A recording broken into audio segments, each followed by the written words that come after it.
26号下午，2024台湾地区领导人选举第2场政见会登场。蓝白猛攻绿营的执政缺失、诈骗横行、贪腐严重。柯文哲还抨击民进党过去数年强推去中国化课纲，导致岛内教育界乱象丛生。另据岛内最新民调，民进党赖萧配与中国国民党侯康配之间的差距快速缩小，甚至部分民调显示后者反超。显示下架民进党日益受到岛内主流民意的支持。26号下午2点，2024台湾地区领导人第2场候选人电视政见发表会按计划举行。中国国民党侯友宜、民众党柯文哲、民进党赖清德再度交锋，每轮每人10分钟，共进行3轮政见发表。柯文哲率先抨击民进党搞乱教育界，尤其是以政治干预，导致台大2年没有校长。在民进党籍新竹市前市长林志坚卷入论文抄袭丑闻后，民进党却冒天下之大不韪，全党就一人。赖清德在2017年喊出了2030双语政策，但是师资跟教材并没有完整规划，导致基层老师、家长恐慌。我想你自己应该都会承认这个执行不力吧。民进党搞的台湾教育界乌烟瘴气是岛内有目共睹的事实。所谓的108课纲大搞去中国化，伤了老师们的心，也降低了学生的素质，家长们怨声载道。台北市著名中学北一女语文教师欧桂芝就义愤填膺对媒体发声，强烈反对所谓的108课纲，在岛内、两岸乃至全球华人中都获得强烈共鸣。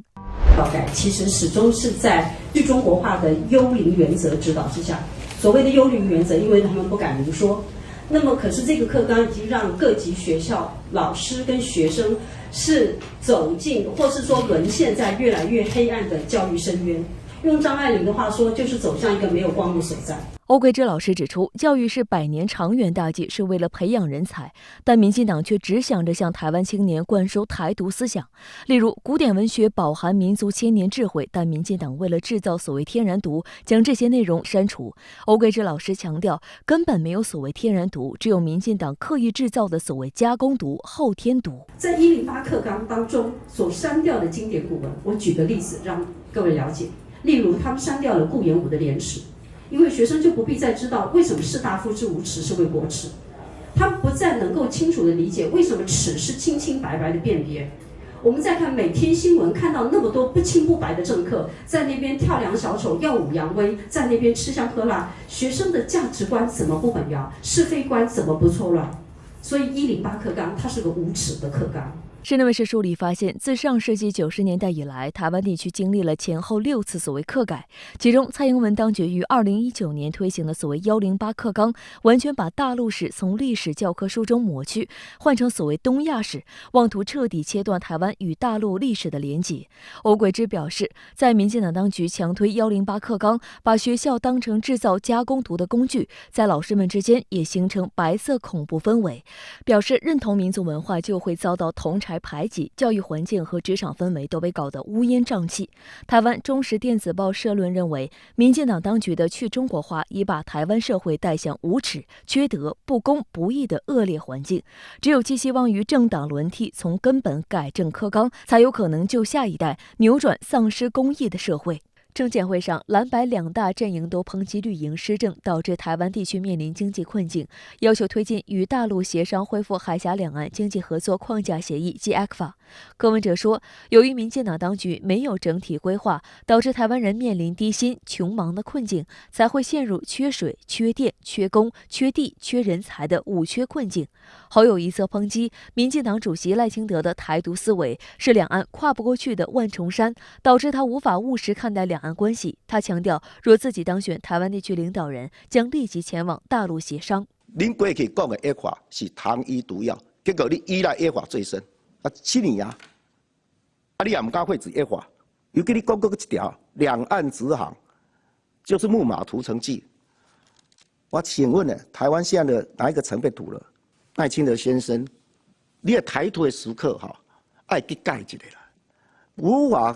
务实的理性看待两岸的关系嘛？侯友宜抨击民进党当局在打击诈骗中的无能。统计数据显示，台湾2022年诈骗涉案金额高达700亿元新台币，加上没有报警的案件，涉及金额或超1000亿元新台币，创15年来新高。他批评民进党执政下，台湾变成诈骗岛，彻底沦为台湾之耻。那我们手机常常都会不断的接到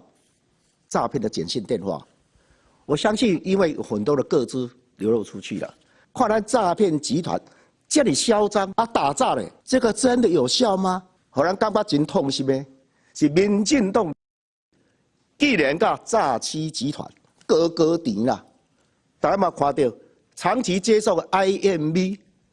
诈骗集团的赞助？赖先生，你的发言人出来讲，这个是一个小东西，小代志。距离选举投票仅剩18天，根据台湾美丽岛电子报公布的最新民调显示，中国国民党的侯康沛与民进党的赖萧沛差距再次缩小。对比11月相同民调可见，侯康沛大增3.4%至33.9%，蓝绿选情越来越焦灼，而民众党的柯盈沛支持度则正在下滑。该民调还针对最不希望看到谁当选2024年台湾地区领导人，也绝对不会投票给他进行调查。结果显示，绝对不会投给民进党赖清德的有35.2%，不投民众党柯文哲的有22%，不投中国国民党侯友宜的仅17%。台湾《中国时报》26号刊文称，弃柯保侯合理正当。文章称，既然侯友宜与柯文哲的胜败大致已定，选民要做一个有智慧的抉择，真的不困难。投票前1个礼拜，或是甚至3-5天前，